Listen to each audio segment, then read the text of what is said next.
Hello students, welcome back to this channel. In this video, we will solve question number 6, exercise 2.6 from PSCB textbook. Multiple choice questions. First part है 1.25 multiply by 10. इसको हम solve कर लेते हैं. 1.25 multiply by 10. अब यहाँ पर 1.25 है डेसिमल नंबर. सो जब हम डेसिमल नंबर्स को मल्टीप्लाई करते हैं तो फर्स्ट स्टेप क्या होता है, डेसिमल को भूल जाओ, जो आपको नंबर्स दिए हैं उनको सिंपली आप मल्टीप्लाई कर दो. सो 125 को पहले आप मल्टीप्लाई कर लो 10 के साथ. दिस इज इक्वल टू 125 आ जाएगा एज इट इज. 10 का जो जीरो है वो लग जाएगा पीछे. सो 1250 को लिख लो यहाँ पर. अब इसमें हमने लगाना है डेसिमल.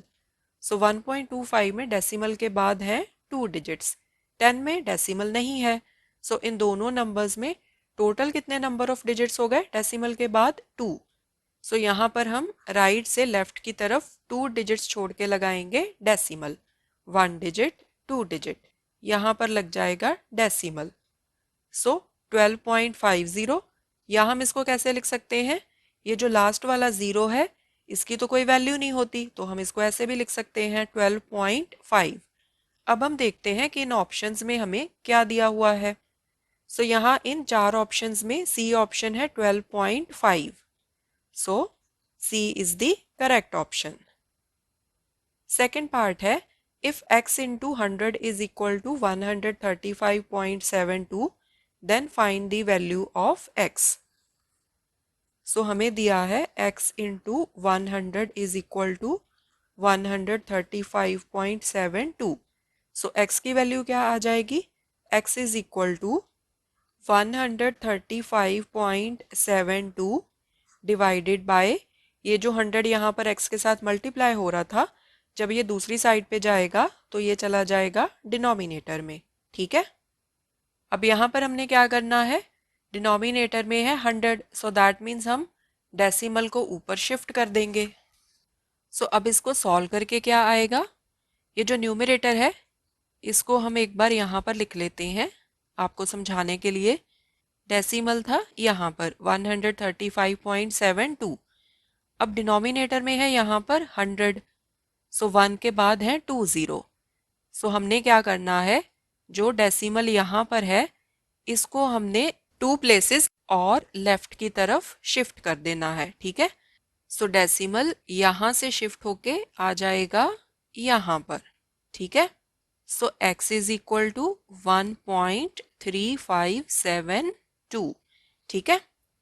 आप इसको इस तरीके से भी सॉल्व कर सकते हो, या आप क्या कर सकते हो, x इज इक्वल टू 135.72 को आप डेसिमल रिमूव करके लिख लो.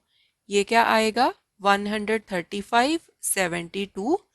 डिनोमिनेटर में अब क्या आएगा, जब आप यहाँ से डेसिमल रिमूव कर दोगे तो डिनोमिनेटर में क्या आएगा, डेसिमल की जगह पर आ जाएगा 1. डेसिमल के बाद है यहाँ पर 2 डिजिट्स, तो यहाँ पर लग जाएंगे 2 जीरो. ठीक है. एंड ये जो नीचे वाला 100 है ये आएगा as it is. So x की वैल्यू क्या आ जाएगी, x is equal to 135.72 divided by 1. अब 100 को 100 के साथ मल्टीप्लाई कर दो, तो 1 के पीछे टोटल कितने जीरो लग जाएंगे, 1 2 3 4.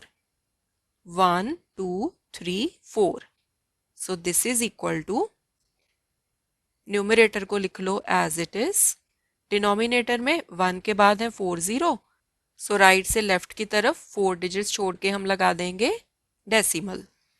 सो 1 डिजिट 2 डिजिट 3 डिजिट 4 डिजिट, यहाँ लग जाएगा डेसिमल 1.3572.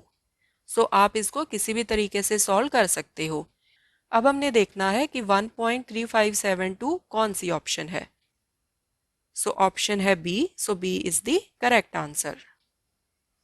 थर्ड पार्ट है the value of 1.5 multiply by 8 is. 1.5 को 8 के साथ मल्टीप्लाई कर लो.